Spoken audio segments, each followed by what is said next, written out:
Hello. हमने just इससे पिछली क्लास में पढ़ा था रुधिर वर्ग के बारे में कि रुधिर वर्ग कितने प्रकार के होते हैं, किस तरह से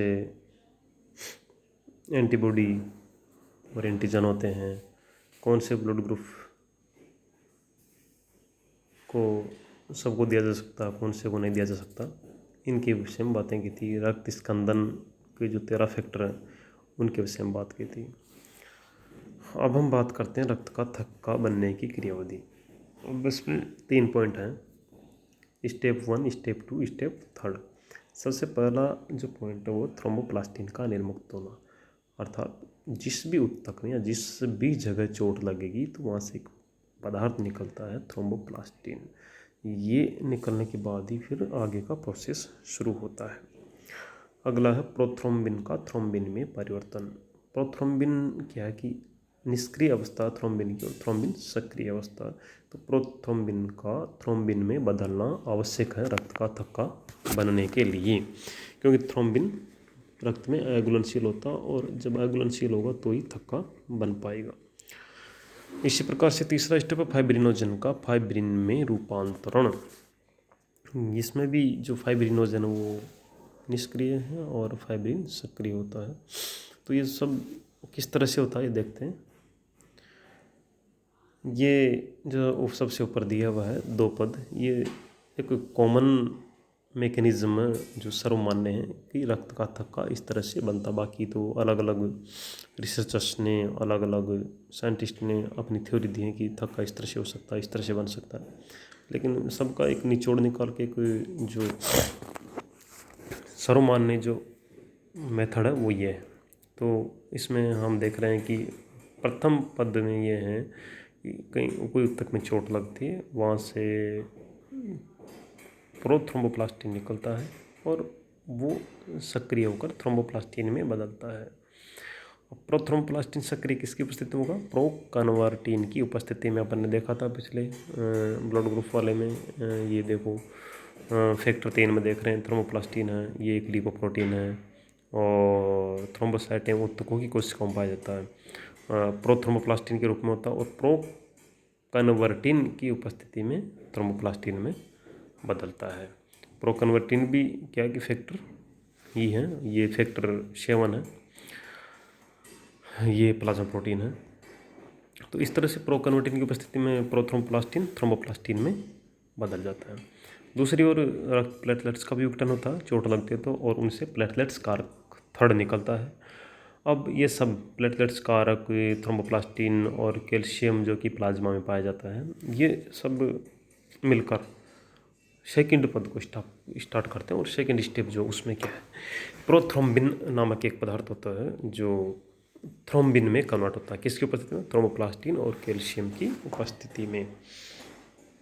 तो प्रोथ्रोम्बिन को थ्रोम्बिन में बदलने के लिए थ्रोम्बोप्लास्टिन आवश्यक है, थ्रोम्बोप्लास्टिन को एक्टिव करने के लिए प्रोकन्वर्टिन आवश्यक है, और कैल्शियम आवश्यक है प्रोथ्रोम्बिन को थ्रोम्बिन में बदलने के लिए। तो एक तरह से सभी जो फैक्टर हैं एक दूसरे से जुड़े हुए हैं।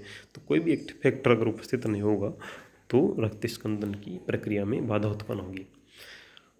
तो इसी तरह से देखते हैं फाइब्रिनोजन जो कि प्लाज्मा प्रोटीन है, प्लाज्मा में पाया जाता है। ये भी इनएक्टिव फॉर्म में होता है, प्लाज्मा में घुलनशील अवस्था में रहता है, और जब तक घुलनशील अवस्था में रहेगा तो रक्त का थक्का नहीं बन पाएगा।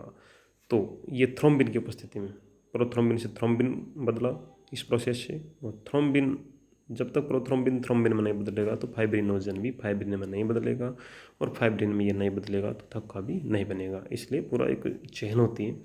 तो हम देख रहे हैं कि कैल्शियम और थ्रोम्बोप्लास्टिन की उपस्थिति में प्रोथ्रोम्बिन थ्रोम्बिन में कन्वर्ट हो रहा, और थ्रोम्बिन फिर फाइब्रिनोजन को फाइब्रिन में कन्वर्ट कर रहा है। फाइब्रिन जो है घुलनशील होता है और वो रक्त का थक्का बनाने के लिए सबसे प्राथमिक कारण है। तो जब फाइब्रिन मोनोमर पॉलीमर जो घुलनशील होते हैं वो कारक 8 की उपस्थिति, कारक 8 जानते हैं एंटी हेमोफिलिक फैक्टर, उसकी उपस्थिति में अघुलनशील फाइब्रिन में कन्वर्ट हो जाएगा, तब थक्का बनेगा। तो इस तरह से कि कॉमन मैकेनिज्म है रक्त का थक्का बनने की।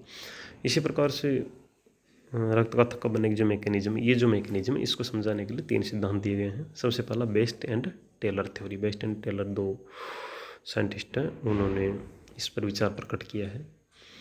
ये कहते हैं कि प्लाज्मा में प्रोथ्रोम्बिन उपस्थित होता है और प्रोथ्रोम्बिन जो है थ्रोम्बोप्लास्टिन की उपस्थिति में और कैल्शियम की उपस्थिति में थ्रोम्बिन में कन्वर्ट होता है। ऊपर वाले मैकेनिज्म में भी अपने ये देख रहे थे। और थ्रोम्बिन की उपस्थिति में फाइब्रिनोजन फाइब्रिन में कन्वर्ट होता है और इस तरह से थक्का बन जाता है। तो ये है बेस्ट एंड टेलर की थ्योरी। कई बार एग्जाम में सीधा पूछा जाता है 2 नंबर में कि बेस्ट एंड टेलर की थ्योरी को समझाइए। तो याद इतना ही रखना है कि प्लाज्मा में उपस्थित प्रोथ्रोम्बिन थ्रोम्बिन में कन्वर्ट होगा, लेकिन उसके लिए थ्रोम्बोप्लास्टिन और प्लाज्मा में उपस्थित कैल्शियम आवश्यक है। फिर थ्रोम्बिन फाइब्रिनोजन पर रिएक्शन करेगा, फाइब्रिनोजन फाइब्रिन में कन्वर्ट होगा और रक्त का थक्का बन जाएगा। इसी चीज़ को सही तरह से लिखना है। Second theory Howell theory. इस मत के अनुसार स्तनधारियों में रक्त स्कंदन की जो क्रिया है 2 चरणों में पूर्ण होती है। और पहला चरण है इसमें प्रोथ्रोम्बिन से थ्रोम्बिन का बनना और दूसरा चरण फाइब्रिनोजन पर थ्रोम्बिन की क्रिया। तीसरी जो थ्योरी है रक्त स्कंदन की वो है ब्लड एंड स्पायरो थ्योरी। इसके अनुसार जो चोटग्रस्त ऊतक है उसकी जो प्लेटलेट्स हैं उससे थ्रोम्बोकाइनेज नामक पदार्थ निकलेगा। ध्यान देने वाली बात है, चोटग्रस्त ऊतक की प्लेटलेट्स से थ्रोम्बोकाइनेज नामक केमिकल निकलेगा।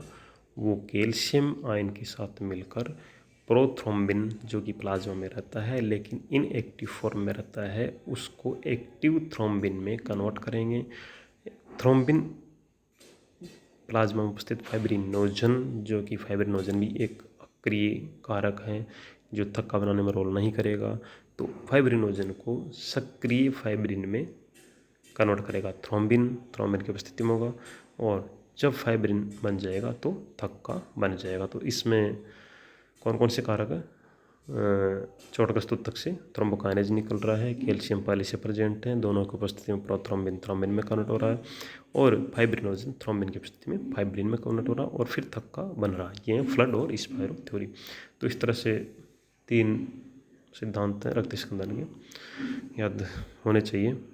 सिंपल से हैं, एक बार ढंग से पढ़ते हैं तो याद हो जाएगा। चलो धन्यवाद। अब अगली क्लास में पढ़ेंगे हार्ट के बारे में, हार्ट की स्ट्रक्चर।